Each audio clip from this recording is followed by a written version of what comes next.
पूरे कश्मीर के अंदर जो है वो बात करना ही अजाब बना हुआ है। इंटरनेट, मोबाइल फ़ोन, ये चीज़ें बंद हैं। मवासलात का पूरा निज़ाम दरम बरम करके बंद किया हुआ है कि लोग आपस में राब्ते में ना रहें।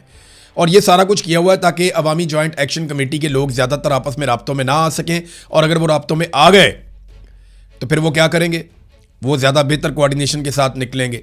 लिहाजा उनके राब्ते तोड़ने के लिए पूरी की पूरी कश्मीर की आवाम को ही सज़ा दे दी गई। तो आप वहाँ से इन्फॉर्मेशन कलेक्ट नहीं कर सकते, बहुत मुश्किल है। तो मैंने अलग अलग सोर्सेज से जो इन्फॉर्मेशन कलेक्ट की वो अभी भी बखरों में और टुकड़ों में है। लेकिन जब तक वहाँ पे मवासलात का निज़ाम बहाल नहीं हो जाता, जब तक कि जॉइंट अवामी एक्शन कमेटी कोई एलामिया जारी करके नहीं बताती कि कितने लोग लापता हैं, कितने ज़ख्मी हैं और कितने जाँ बहक हुए हैं, तब तक हम कुछ कह नहीं सकते। लेकिन जो कम से कम इतलात भी आई हैं वो 10 लोगों के जाँ बहक होने की इतलात कम से कम मौसूल हुई हैं, और जो इसके अलावा ज़्यादा से ज़्यादा है वो तो बहुत बड़े नंबर भी लोग बताते हैं। लेकिन ज़्यादा लोग जो दावा कर रहे हैं वो कह रहे हैं जी 20 लोगों के आसपास लोग जो हैं वो जाँ बहक हुए हैं, जबकि बहुत बड़ी तादाद में लोगों को बुलेट इंजरीज आई हैं, यानी उन्हें गोलियां लगी और गोलियां लगने से वो ज़ख्मी हो गए। अब सबूत मिल नहीं रहे, इन्फॉर्मेशन बाहर आ नहीं रही, बहुत सारे लोगों को बुलेट इंजरी हुई है, इंटरनेट कम्युनिकेशन के ज़राए बंद हैं, लोग राब्तों में नहीं हैं। लेकिन सबको इतना ज़रूर मालूम है कि 9 जून को उन्होंने निकलना है, और इसके लिए मसाजिद में ऐलान किया जाएगा, जो जो तरीकाकार लोग अपनाएंगे उसके ज़रिए वो निकलेंगे। होना ये था कि 9 जून को पूरे कश्मीर के अंदर लॉकडाउन होना था और एक लॉन्ग मार्च शुरू होना था। हुकूमत ने 3 दिन पहले ही पूरा कश्मीर बंद कर दिया। अमली तौर पे मवासलात का निज़ाम बंद है, बस सर्विसेज बंद हैं, जो गुड ट्रांसपोर्ट्स हैं वो भी बंद हैं, बहुत सारी और मामलात ज़िंदगी जो हैं वो मौखर हो गए हैं। तो आज़ाद कश्मीर गुज़िश्ता 3 दिनों से लगभग बंद है और वहाँ पे कारोबारी ज़िंदगी तकरीबन मुअत्तल है। तो जो काम शुरू होना था आज के दिन से, 9 जून से, हुकूमत ने 3 दिन पहले से शुरू किया हुआ है। अब देखना यह है कि आज के दिन जिन लोगों ने निकलना था वो क्या करते हैं। आज के दिन पे बहुत ज़्यादा इन्हिसार है कश्मीरियों के मुस्तकबिल का। अगर आज कश्मीरी जीतने के लिए निकले तो ये सारा कुछ हासिल कर सकते हैं, और अगर आज कश्मीरी नहीं निकलते और ये मौका ज़ाया करते हैं तो इसके बाद एक बड़ा खौफनाक क्रैकडाउन, मैं पहले बता रहा हूँ आपको, बाद में कोई ना कहे, बड़ा ज़बरदस्त क्रैकडाउन प्लान किया गया। जितने सहाफ़ी बात करते हैं अवामी जॉइंट एक्शन कमेटी के हक में या थोड़ा बहुत भी उन पर शक होगा वो सारे ज़ेरे ताब आएंगे, नौकरियां छीन ली जाएंगी, सहाफ़ियों को निशान इबरत बनाया जाएगा, जितनी आवाज़ें उठती हैं सारी कुचल दी जाएंगी, सियासी लोग जितने उनके साथ जुड़े हैं उन सबको निशान इबरत बनाया जाएगा।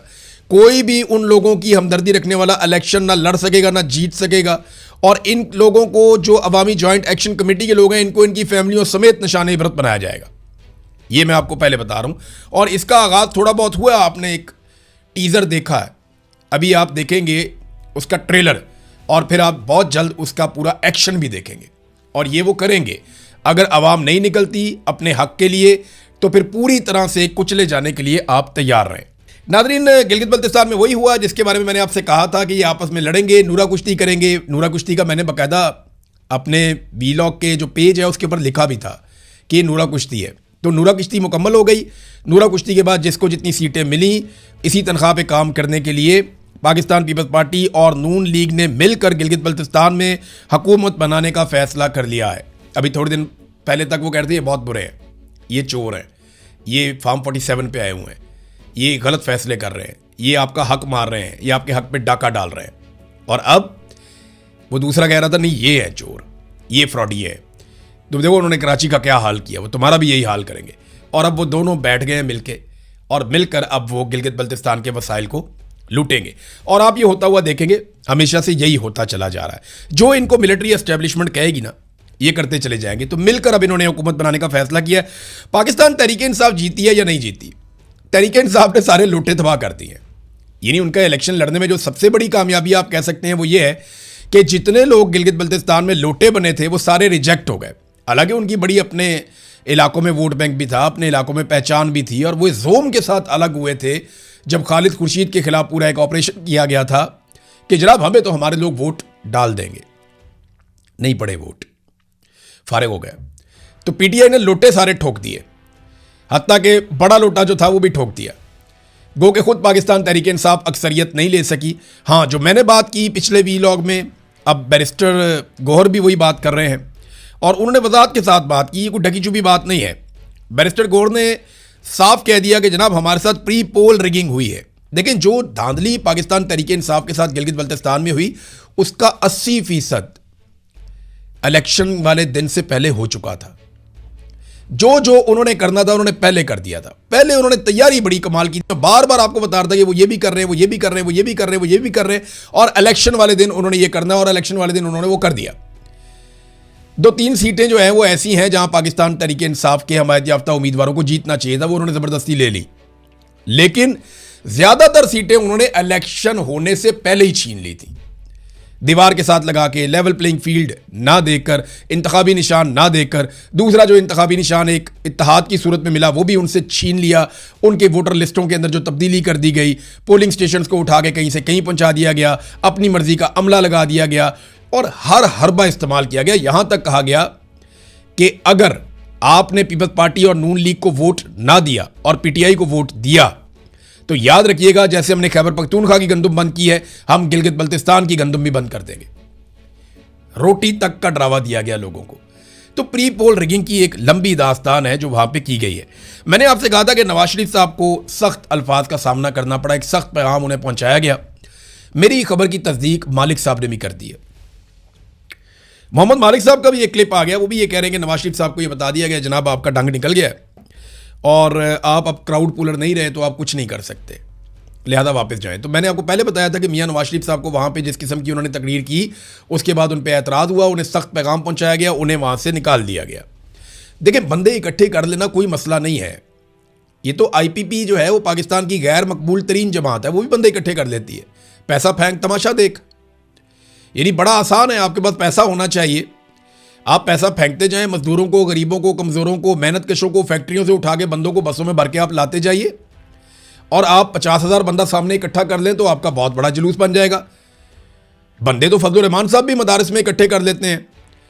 वो एक नारा लगाते हैं मजहबी नौइयत का और मदारिस को कह देते हैं अपने स्टूडेंट्स को लेकर आ जाओ, बसें चली जाती हैं, वो स्टूडेंट सारे पहुंच जाते हैं और सामने 10-12,000 15,000 का मजमा होता है और वो इतने ऑर्गेनाइज बैठते हैं कि लगता है जैसे 50,000 है।